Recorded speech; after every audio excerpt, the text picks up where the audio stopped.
그 다리 혈관에 있던 혈전이 날아가는 거예요. 그러면은 심장혈관이나 뇌혈관에 딱 박혔다. 그럼 거기를 막아버리는 거지. 그게 바로 심장마비, 뇌경색 이런 게 되는 거거든요.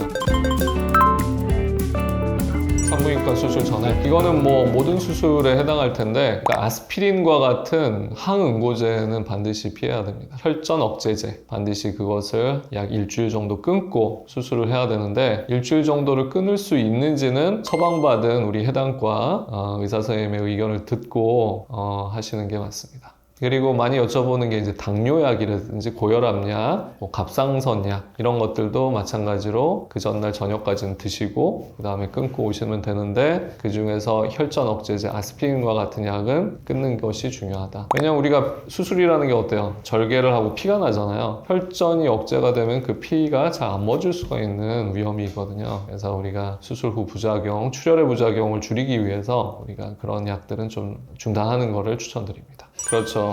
근데 사실 이제 이렇게 살짝 바른 매니큐어는 괜찮을 수가 있어요. 왜냐면 우리가 이제 그 산소 포화도 측정기라는 거를 손톱에다 이렇게 연결을 하는데, 얇은 것 정도는 되는 경우가 있는데 젤네일은 엄청 두껍잖아요. 이걸 투과를 못 하는 거죠. 그래서 손톱에 있는 이제 모세 혈관을 이렇게 이제 딱 디텍션 해가지고 거기서 이제 산소의 포화도를 재는 거거든요.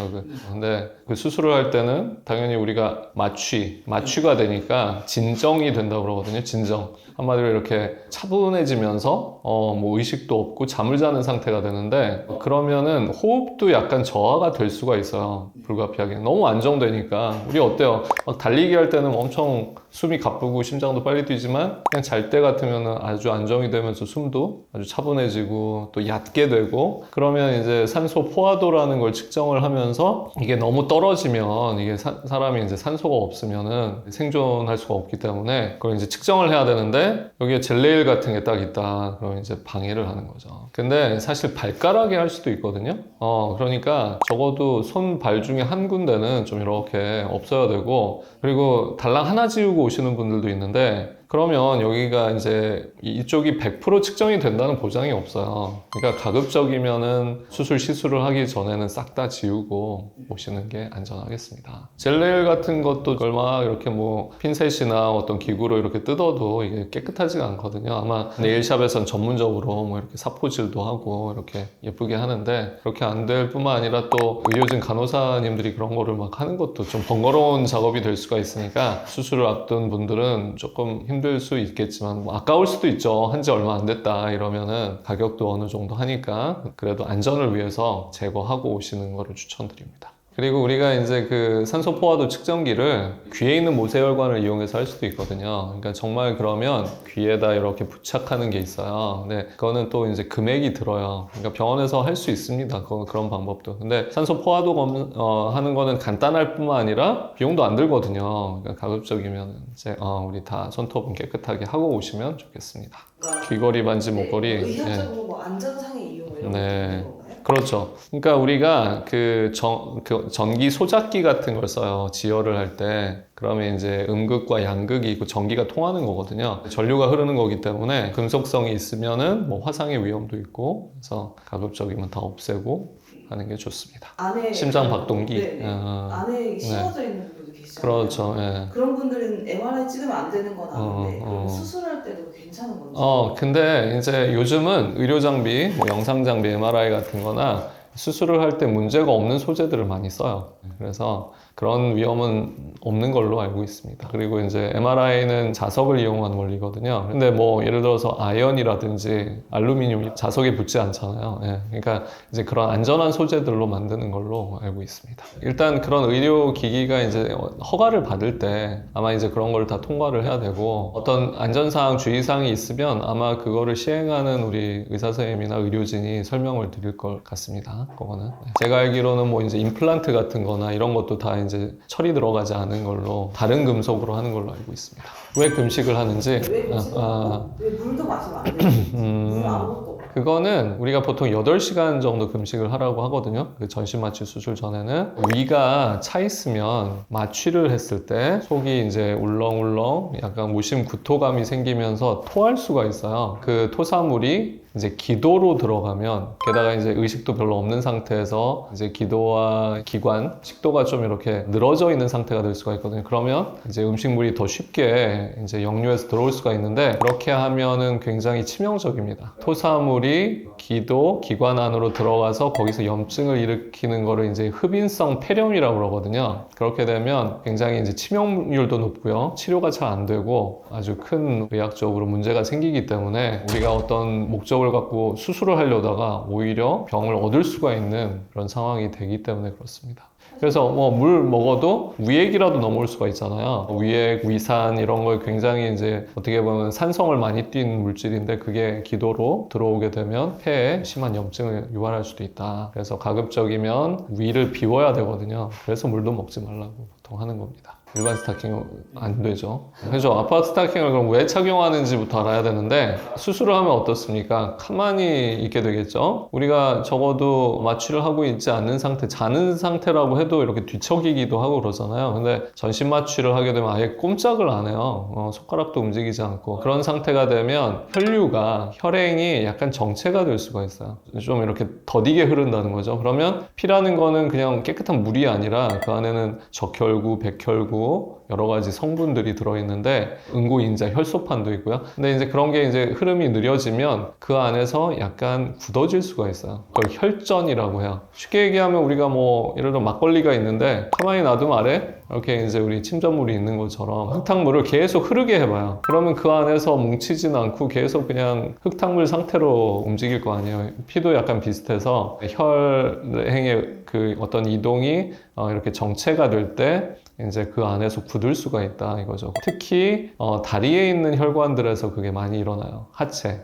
그래서 이코노미 증후군이라고 12시간 이상 앉아 있을 수도 있잖아요. 그럴 때도 혈전이 생길 수가 있어요, 다리에. 그럼 어떤 문제가 생기느냐? 바로 이제 일어나거나 하면 갑자기 다리 근육이 수축하면서 그 다리 혈관에 있던 혈전이 날아가는 거예요. 그러면은 심장혈관이나 뇌혈관에 딱 박혔다. 그럼 거기를 막아버리는 거지. 그게 바로 심장마비, 뇌경색 이런 게 되는 거거든요. 그래서 수술할 때도 압박 스타킹, 굉장히 이제 타이트하게 해서 다리에 있는 그 정맥, 그걸 이렇게 수축을 시켜서 흐르는 속도나 흐르는 양을 좀 빠르게 하거나 고여서 정체돼서 혈전이 생기는 것을 좀 예방하기 위해서 하는 거예요. 그래서 이제 꼭 그 압박 스타킹을 하는 게 중요하고, 회복을 잘하고 혈전을 안 생기게 하려면 수술 다음 날부터는 보행을 하는 거를 추천을 드리는 거예요. 수술하고 피곤하기도 하고 아픈데 왜 자꾸 걸으라고 하느냐? 그게 바로 혈전을 예방하고 회복을 빠르게 하기 위해서 하는 겁니다. 그래서 좀 귀찮더라도 수술 다음 날부터는 걸으셔야 됩니다. 제 생각에는 처음부터 뭐 이렇게 거칠게 하진 않았을 거예요. 근데 잘 안 깨는 분들이 있거든요. 그런 분들 같은 경우는 우리가 정말 물리적인 자극을 줘서라도 깨우는 경우도 있어요. 소리 자극도 물론 있지만 소리를 크게 질러서 어떨 때는 뭐 이렇게 약간 이렇게 압력을 가해 꼬집기도 하고 그렇게 할 수도 있어요. 근데 안전을 위해서 그런다고 생각하시면 될 것 같아요. 그리고 빨리 깨워서 안전한 상태로 만들고 회복실로 가야 되는 거기 때문에 뭐 미워서 그런다든지 뭐 그런 건 전혀 아니고, 그리고 이제 마취해서 깰 때는 또 잘 안 들리세요, 처음에는. 그러니까 큰 목소리로, 우리 그 어머니가 아침에